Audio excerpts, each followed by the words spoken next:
ఓం శ్రీమాత్రే నమః. శ్రీ శివాయ గురవే నమః. యః కర్తా జగతాం భర్తా సంహర్తా మహసాం నిధిః ప్రణమామి తమాదిత్యం బహిరంతస్తమోపహం. వీక్షకులకు నమస్కారం. నేను మీ దేవులపల్లి రామకృష్ణ శాస్త్రి, ఆర్కే మాతృశ్రీ తెలుగు జ్యోతిషపరమైన యూట్యూబ్ ఛానల్. ఇప్పుడు ఫిబ్రవరి 11వ తేదీ నుండి ఫిబ్రవరి నెల 17వ తేదీ వరకు గల గ్రహ స్థితిగతులని ఒకసారి పరిశీలన చేద్దాం. మకర రాశిలో రవి, బుధ, కుజ గ్రహాలు, కుంభరాశిలో చంద్ర, శని గ్రహాలు, మీనరాశిలో రాహుగ్రహం, మేషరాశిలో గురుగ్రహం, అలాగే కన్యా రాశిలో కేతుగ్రహం, ధనస్సు రాశిలో శుక్రగ్రహం సంచరిస్తున్నాయి. ఇటువంటి గ్రహ స్థితి గతులని అనుసరించి ఈ వారం రాశులకి వార ఫలాలు తెలుసుకుందాం. ఓం శ్రీమాత్రే నమః. ఇప్పుడు సింహరాశి వారి గురించి తెలుసుకుందాం. సింహరాశి వారికి ఈ వారం కొంత అనుకూలమైన ఫలితాలే కనబడుతున్నాయి. ఈ అనుకూలతలన్నీ కూడా గ్రహ స్థితిని బట్టి కొంతవరకు మంచి స్థితిగానే మారుతున్నట్టుగా తెలుస్తుంది. అయితే రాశి నుండి 2వ స్థానంలో కేతువు, 5వ స్థానంలో శుక్రగ్రహం, 6వ స్థానంలో రవి, బుధ, కుజగ్రహాలు, 7వ స్థానంలో చంద్ర, శని గ్రహాలు, 8వ స్థానంలో రాహువు, 9వ స్థానంలో గురు గ్రహాలు సంచరిస్తున్నాయి. ఇటువంటి గ్రహ సంచారమును అనుసరించి ఈ సింహరాశి వారికి ఈ వారం కొంత మేలైన ఫలితాలే ఉన్నాయి. శుభ ఆధిక్యత కలుగుతోంది. అనుకున్న పనులు అనుకున్నట్టుగా నెరవేరుతుంటాయి. అలాగే వీళ్ళ ప్రణాళికలు, ఆలోచనలు ఫలిస్తుంటాయి. కాబట్టి కొద్దిగా ధైర్యంగానే నిర్ణయాలు తీసుకునే అవకాశం ఉన్నది. అయితే పెద్ద స్థాయికి ప్రయత్నాలు చేయడం జరుగుతుంది.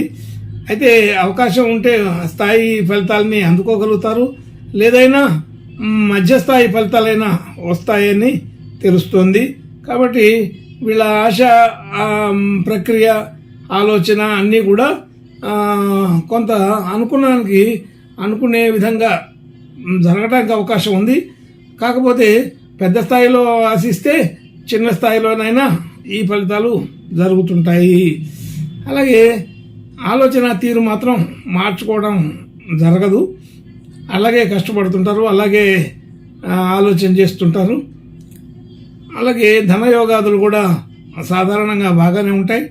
అయితే అది రుణమా, ధనమా, మన సొంత ధనమా, లేకపోతే ఎక్కడైనా ధనం రుణం తీసుకొచ్చిందా అనే దాంతో సమస్య లేకుండా ఎప్పుడు కూడా ధనం చేతుల్లో నడుస్తూ ఉంటుంది.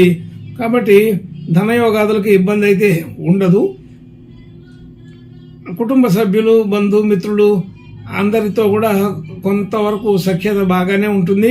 అయితే ఎక్కడో చోట అరమరికలు ఉన్నప్పటికీ అవి బయటపడకుండా పైన మాత్రం సరదాగానే, సంతోషంగానే ఉన్నట్టుగా కనిపిస్తారు. అలాగే గృహ వాహన యోగాదులకి ఈ వారం కొంత అనుకూలంగా ఉంది. అలాగే అంత భూమి, ఇల్లు, స్థలాలు, గృహాలు, వాహనాలు ఇట్లాంటి వాటికి కొంత అనుకూలత బాగానే కుదిరే అవకాశం ఉన్నది. అయితే ఎంత ప్రయత్నం చేస్తేనే ఇదంతా జరిగే అవకాశం ఉంటుంది. కాబట్టి ప్రయత్నపూర్వకంగా లాభిస్తారు అని అర్థమవుతుంది. అలాగే పంచమ స్థానంలో శుక్రగ్రహం ఉండడం అనుకూల స్థితిగానే చూపిస్తుంది. విద్యార్థులకి మంచి విద్యా అవకాశాలు ఉంటాయి. జ్ఞాపక శక్తి అనుకూలంగా పెరుగుతుంది. అలాగే అన్ని రకాల విషయాల్లో కూడా విద్యలలో రాణించే అవకాశం బాగానే ఉంది. కీర్తి, గుర్తింపు, గౌరవం కలుగుతాయి. అలాగే రుణ సంబంధించిన విషయాల్లో కొంత మనం అనుకున్న పని అనుకున్నట్టుగానే జరుగుతుంటాయి. మనం రుణ సేకరణ చేసేటప్పుడు చాలా త్వరితగతినే రుణ సేకరణ జరుగుతుంది. అయితే మనకి అత్యంత వేగంగా రావడం జరుగుతుంది. ఆ ధన సంబంధించిన విషయాల్లో బాగానే అనుకూలంగా ఉంది, కానీ రుణాలు వస్తున్నాయి కదా అని చెప్పి పదే తీసుకోవడం అనేది మంచి లక్షణంగా కనబడటం లేదు. కారణం ఈ కొంత ధనం వేస్ట్గా కూడా పోయే అవకాశం ఉంది. కాబట్టి రుణ సంబంధించిన విషయాలు అవసరానికి తగినట్టుగానే పెట్టుకుంటే బాగుంటుంది. ఆరోగ్య సంబంధించిన విషయాల్లో అనుకూలత ఉంది, పెద్దగా ఇబ్బందులు ఏమీ లేవు. అయితే అలసట, ఆయాసం అలాంటి స్థితిగతులు ఉండే అవకాశం ఉంటుంది. అలాగే శత్రుభావం ఉన్న వాళ్ళని మిత్రభావంగా మార్చుకోగలుగుతారు.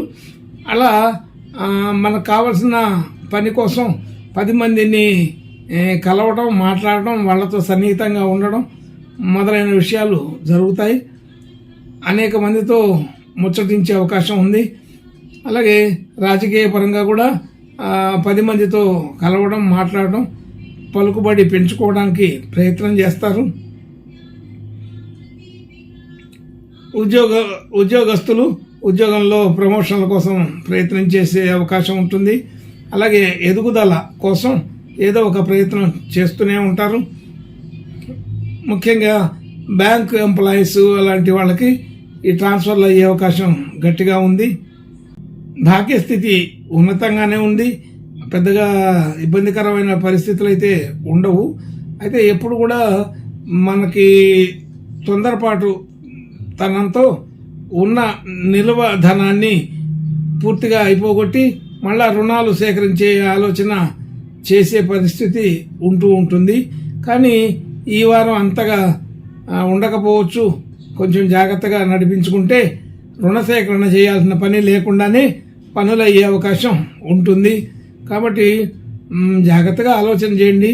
ఇప్పుడు మన అవసరం కోసం తొందరపడి చేసే ఖర్చులు తర్వాత మనకు ఇబ్బంది కలిగించే అవకాశం కూడా ఉంటుందని గుర్తుంచుకోండి. మొత్తానికి ఎక్కడైనా సరే 10 మందిలో వెళ్ళినప్పుడు కీర్తి, గౌరవం కలుగుతుంటాయి. ఆర్థికంగాను మానసికంగాను సంతోషంగా లాభసాటిగానే ఉంటాయని తెలుస్తోంది. అలాగే నూతన వ్యాపారాలు, వ్యవహారాలు చేసే వాళ్ళకి అనుకూలమైన సమయంగానే అర్థమవుతోంది. మరియు నూతన ప్రయత్నాలు అంటే వివాహ ప్రయత్నాలు కానీ ఉద్యోగ ప్రయత్నాలు కానీ చేసే వాళ్ళకు కూడా ఈ వారం అనుకూలత బాగానే ఉంది. ప్రయత్నాలు ఫలిస్తాయని తెలుస్తుంది. దూర ప్రాంతాలు, దూరదేశాలు నుంచి మంచి శుభవార్తలు వింటారు. మిత్రులని పలకరించగలుగుతారు. అలాగే వారితో సహాయ సహకారాలు తీసుకోగలుగుతారు. అంతా అనుకూలంగానే ఉన్నట్లుగానే కనబడుతుంది. ఖర్చులు కొంచెం అదనంగా అవుతుంటాయి. అలాగే ప్రయాణాలు చేయవలసి వస్తుంటుంది. ఈ ప్రయాణాల వలన మరికొంత ఖర్చు, అలసట, ఆయాసం మొదలైన విషయాలు జరుగుతాయి. కొంచెం జాగ్రత్తగానే ఉండాలి ప్రయాణాలలో.